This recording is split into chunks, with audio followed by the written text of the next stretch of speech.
पहले समय में किसी नगर में एक धनी व्यापारी रहता था। दूर दूर तक उसका व्यापार फैला हुआ था। नगर के सभी लोग उस व्यापारी का सम्मान करते थे।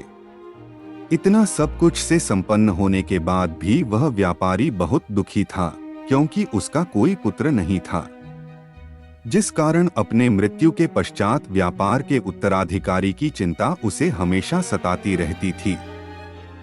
पुत्र प्राप्ति की इच्छा से व्यापारी प्रत्येक सोमवार भगवान शिव की व्रत पूजा किया करता था और शाम के समय शिव मंदिर में जाकर शिवजी के सामने घी का दीपक जलाया करता था। उसकी भक्ति देखकर मां पार्वती प्रसन्न हो गई और भगवान शिव से उस व्यापारी की मनोकामना पूर्ण करने का निवेदन किया।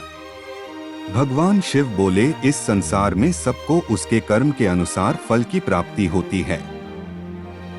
जो प्राणी जैसा कर्म करते हैं उन्हें वैसा ही फल प्राप्त होता है।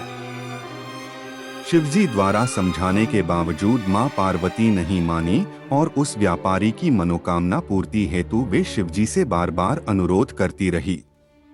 अंततः माता के आग्रह को देखकर भगवान भोलेनाथ को उस व्यापारी को पुत्र प्राप्ति का वरदान देना पड़ा। वरदान देने के पश्चात भोलेनाथ मां पार्वती से बोले, आपके आग्रह पर मैंने पुत्र प्राप्ति का वरदान तो दे दिया, परंतु इसका यह पुत्र 16 वर्ष से अधिक समय तक जीवित नहीं रहेगा।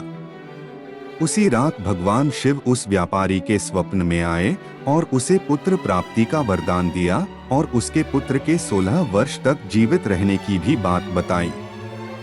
भगवान के वरदान से व्यापारी को खुशी तो हुई, लेकिन पुत्र की अल्पायु की चिंता ने उस खुशी को नष्ट कर दिया। व्यापारी पहले की तरह सोमवार के दिन भगवान शिव का विधिवत व्रत करता रहा। कुछ महीनों के बाद उसके घर अति सुंदर बालक जन्म लिया। घर में खुशियां भर गई। बहुत धूमधाम से पुत्र जन्म का समारोह मनाया गया, परंतु व्यापारी को पुत्र जन्म की अधिक खुशी नहीं हुई, क्योंकि उसे पुत्र की अल्प आयु के रहस्य का पता था। जब पुत्र 12 वर्ष का हुआ तो व्यापारी ने उसे उसके मामा के साथ पढ़ने के लिए वाराणसी भेज दिया। लड़का अपने मामा के साथ शिक्षा प्राप्ति हेतु चल दिया।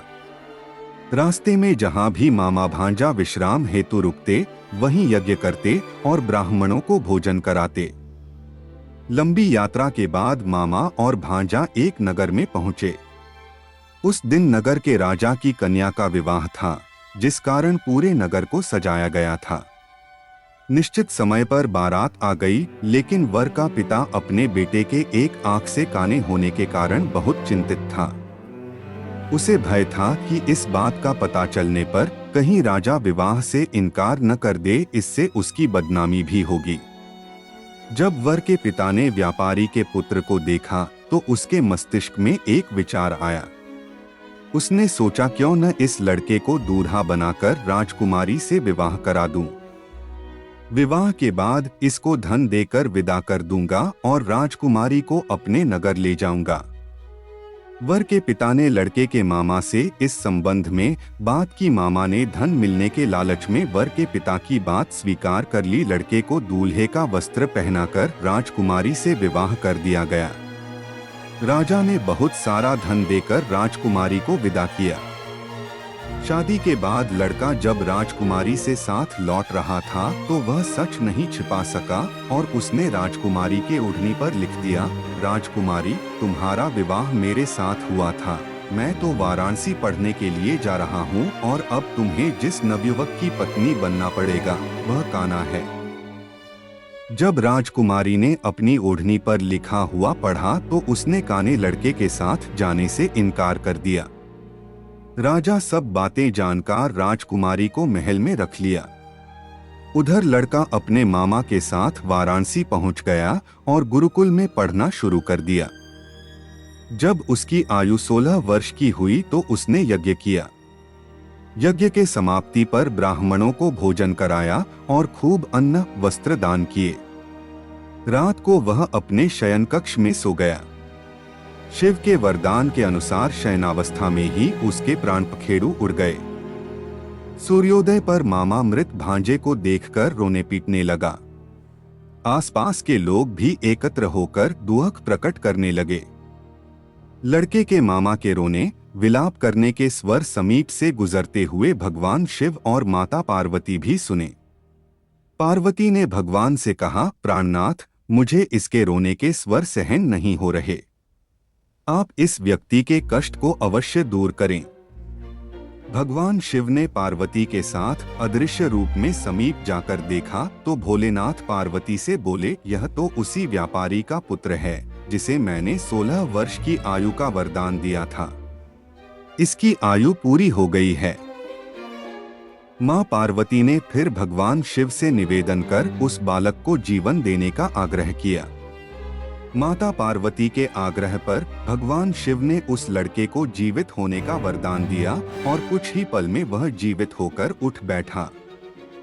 शिक्षा समाप्त करके लड़का मामा के साथ अपने नगर की ओर चल दिया। दोनों चलते हुए उसी नगर में पहुंचे जहां उसका विवाह हुआ था। उस नगर में भी यज्ञ का आयोजन किया। समीप से गुजरते हुए नगर के राजा ने यज्ञ का आयोजन देखा और उसने तुरंत ही लड़के और उसके मामा को पहचान लिया। यज्ञ के समाप्त होने पर राजा मामा और लड़के को महल में ले गया और कुछ दिन उन्हें महल में रखकर बहुत साधन, वस्त्र आदि देकर राजकुमारी के साथ विदा कर दिया। इधर भूखे प्यासे रहकर व्यापारी और उसकी पत्नी बेटे की प्रतीक्षा कर रहे थे। उन्होंने प्रतिज्ञा कर रखी थी कि यदि उन्हें अपने बेटे की मृत्यु का समाचार मिला तो दोनों अपने प्राण त्याग देंगे, परंतु जैसे ही उसने बेटे के जीवित वापस लौटने का समाचार सुना तो वह बहुत प्रसन्न हुआ। वह अपने पत्नी और मित्रों के साथ नगर के द्वार पर पहुंचा। अपने बेटे के विवाह का समाचार सुनकर पुत्रवधू राजकुमारी को देखकर उसकी खुशी का ठिकाना न रहा। उसी रात भगवान शिव ने व्यापारी के स्वप्न में आकर कहा, हे श्रेष्ठी, मैंने तेरे सोमवार के व्रत करने और व्रत कथा सुनने से प्रसन्न होकर तेरे पुत्र को लंबी आयु प्रदान की है। पुत्र की लंबी आयु जानकर व्यापारी बहुत प्रसन्न हुआ। सोमवार का व्रत करने से व्यापारी के घर में खुशियां लौट आईं। शास्त्रों में लिखा है कि जो स्त्री पुरुष सोमवार का विधिवत व्रत करते और व्रत कथा सुनते हैं, उनकी सभी इच्छाएं पूरी होती हैं।